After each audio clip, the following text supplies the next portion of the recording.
पुढील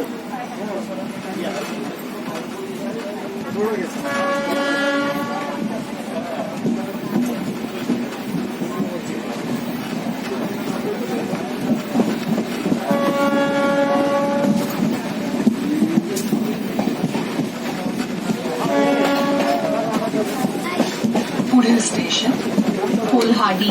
गाडीच्या पायऱ्यांवरून प्रवास करणे आणि चालत्या गाडीच्या बाहेर डोकावणे धोक्याचे आहे.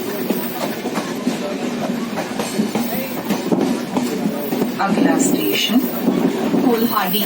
गाड़ी के पायदानों पर सवारी करना तथा चलती गाड़ी से बाहर